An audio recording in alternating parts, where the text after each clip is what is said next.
Selanjutnya kita akan bahas kromosom. Kromosom terletak di sel nukleus atau sel gonad atau maupun sel somatis dengan jumlah yang sama, ya, dalam suatu individu. Tiap kromosom disebut dengan kromatin yang tersusun atas dua kromatid yang berhadapan-hadapan.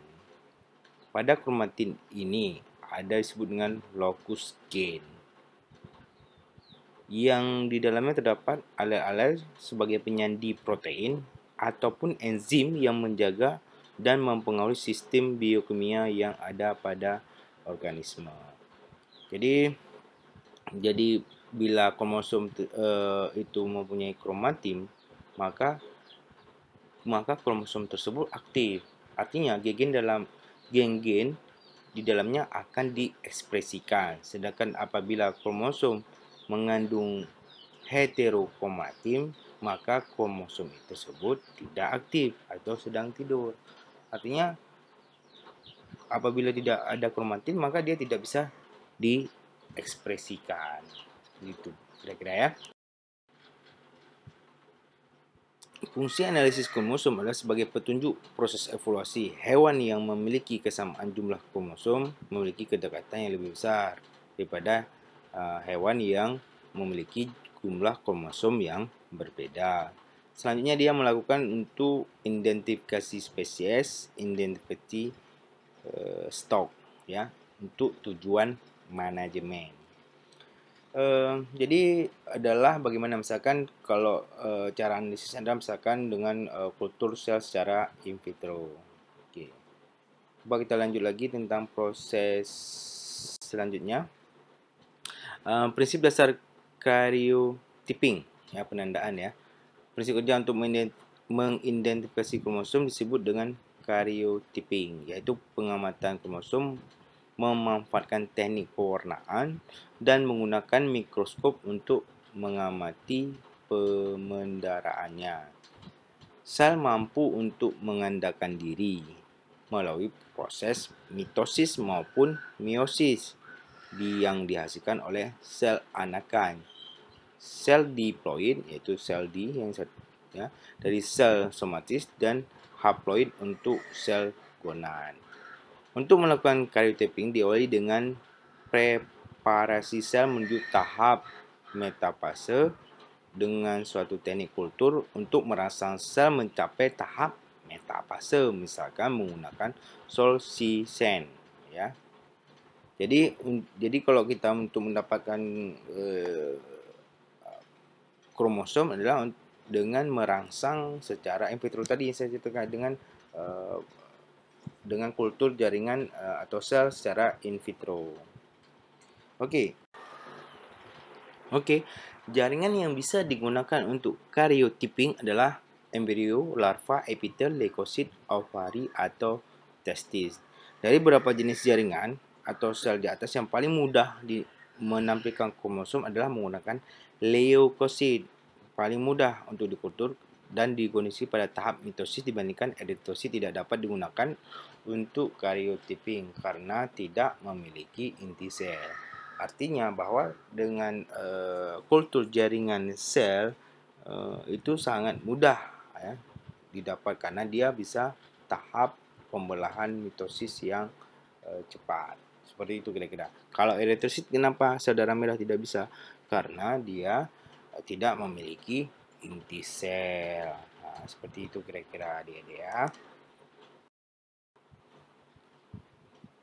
Untuk mengidentifikasi kromosom berdasarkan pertama adalah tipe kromosom, ya. Jadi ada ukuran kromosom dan membandingkan patternnya atau pola khas kromosomnya. Tipe kromosom terdiri dari metasentrik, telosentrik, dan akrosentrik.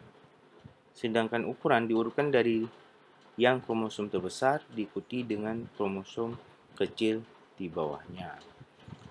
Jadi selanjutnya diidentifikasi dengan pola khas kromosom seknya. Itu cara untuk mengidentifikasi kromosom berdasarkan tipe kromosom, ukuran, dan pola khas kromosom. Selanjutnya kita akan bahas tentang mutasi. Mutasi kromosom, ya. Mutasi adalah proses di mana terjadinya perubahan kromosom, ya, atau struktur materi genetik yang diwariskan pada turunannya, dan perubahannya bersifat permanen.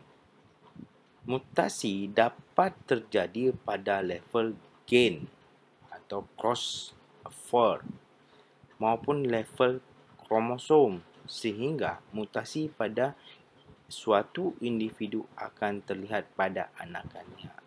Jadi, mutasi itu adalah proses terjadinya perubahan struktur materi genetik. Pada kasus sekarang adalah misalkan perubahan struktur genetik dari suatu sel, itu akan menjadi informasinya juga akan berubah. Kalau struktur informasi genetiknya bermutasi, maka informasinya juga akan berubah. Seperti itu kira-kira. Itu adalah mutasi. Oke, kita bahas lagi. Slide berikutnya. Oke, adik-adik, kita selanjutnya akan bahas tentang mutagen. Apa saja yang dapat menimbulkan mutasi? Berdasar timbulnya ada spontan, ada induksi. Berdasarkan penyebabnya fisika, kimia, dan biologi. Misalkan fisika yang kemarin kita bahas ada radioaktif, zat pengawet, penyedap, zat pestisida, obat-obatan, itu adalah disebabkan oleh kimia, sedangkan biologi virus dan bakteri. Radioaktif misalkan nuklir, bla bla bla, ya. Oke, sinar ultraviolet seperti itu. Jadi di dalam ilmu pertanian misalkan itu adalah pada pembentukan varietas padi itu sangat dominan untuk melakukan mutasi. Karena kenapa? Biayanya murah, itu cepat, hasilnya juga cepat seperti itu ya. Tetapi kalau pada ternak itu nggak sulit. Kenapa? Karena pada ternak itu belum tentu keturunan yang dihasilkan itu cacat fisik misalkan. Jadi maka akan dimusnahkan, tidak bisa dilanjutkan untuk proses berikutnya untuk bereproduksi. Kenapa? Kalau dia tidak mampu bereproduksi, dia akan menghasilkan keturunan yang bermutasi yang cacat seperti itu. Tapi kalau makanya kenapa di sapi itu jarang dilakukan, karena belum tentu sesuai, harganya juga mahal dan lama. Seperti itu ya kira-kira ya. Oke, adik-adik, semoga adik-adik paham ya. Oke, kita akan bahas tentang mutasi kromosom.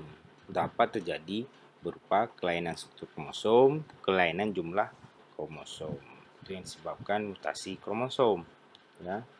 Jadi bahwa kebanyakan mutasi itu bisa bersifat resesif, cacat, atau kematian. Jadi kalau misalkan dia itu terjadi mutasi bersifat resesif, hanya muncul atau bisa diketahui apabila individu dalam kondisi homozigot.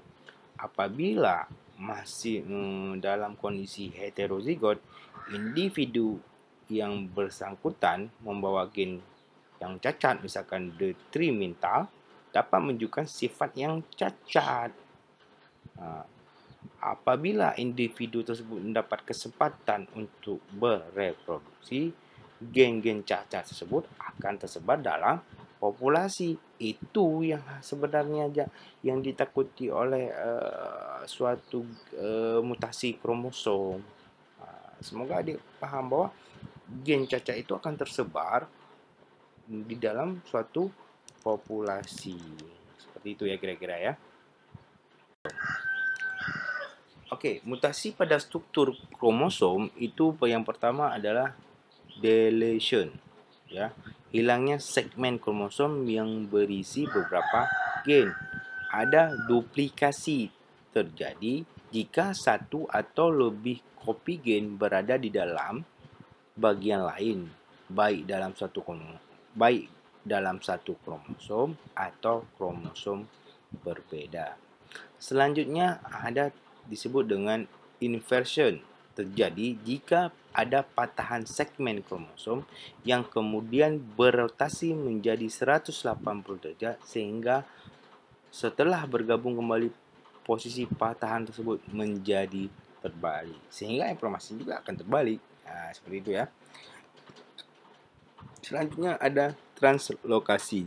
Terjadi jika ya patahan segmen kromosom mengalami crossing over sehingga terjadi perpindahan patahan dari suatu kromosom ke kromosom yang menjadi pasangannya. Nah, ini yang lebih translokatif, perpindahan segmen kromosomnya ya. Nah, itu yang artinya bahwa ada 4 mutasi pada kromosom. Oke, kita lanjut lagi. Kelainan jumlah kromosom. Misalkan yang pertama adalah polyploid atau euploid ya, terjadi perubahan pada seluruh kromosom diberi akhirannya ploid. Ya, misalkan monoploid ya, diploid ya, ada triploid ya, dan tetraploid. Jadi itu adalah mono artinya satu, yang berubah dua ya, diploid 2, tri 3, tetra 4. Aneuploid, terjadi perubahan pada sebagian atau pasangan ya. Contohnya adalah kromosom monosomi ya, 2N kurang 1. Disomi artinya 2N. Trisomi 2N plus 1. Artinya dia itu terjadi perubahan pada sebagian pasangan kromosom saja diberi akhiran somi ya. Itu adalah kelainan jumlah kromosom. Oke, coba kita lihat lagi. Pewarisan genetik. Jadi berdasarkan letak kromosom dibedakan. Ada pewarisan secara autosomal, ya. Ada dominan, ada resesif juga. Ada pewarisan secara terangkai sek atau sek linked, ya. Pewarisan terangkai pada X-nya, ya, dominan dan resesif. Pewarisan terangkainya adalah pada Y sebagai resesif.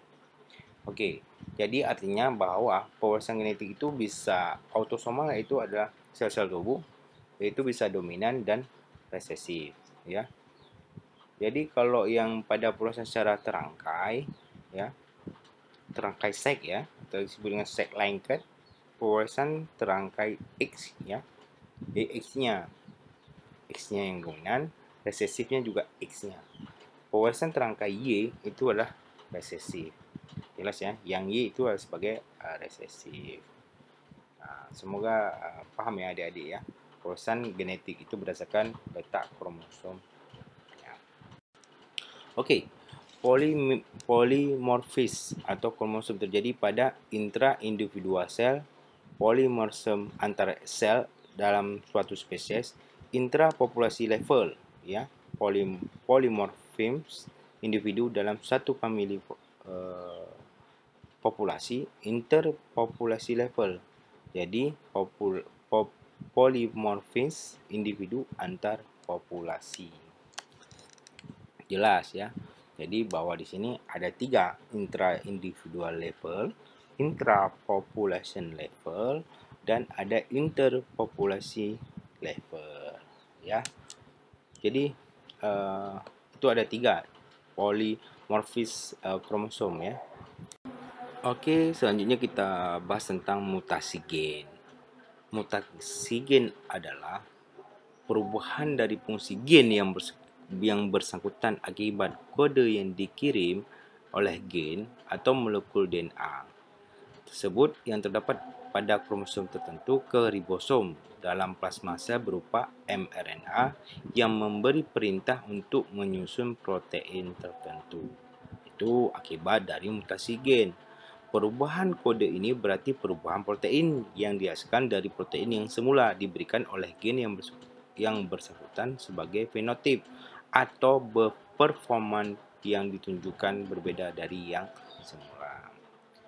Mutasi dapat terjadi pada gen yang terdapat autosom atau pada sek kromosom dan bisa juga terjadi pada sel tubuh atau pada uh, testis ovari.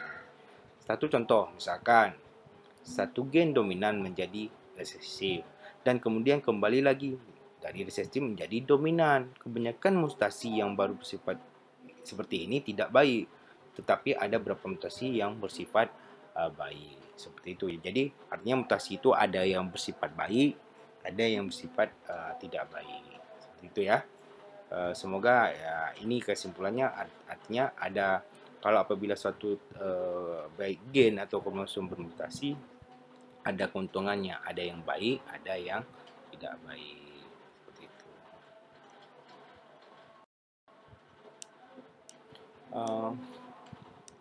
Oke adik-adik mahasiswa, jadi perkuliahan secara online dengan menonton video ini sudah selesai. Jadi saya harap ilmu yang saya berikan bermanfaat untuk adik-adik mahasiswa. Semoga kita berjumpa di pertemuan berikutnya. Saya akhiri. Assalamualaikum warahmatullahi wabarakatuh.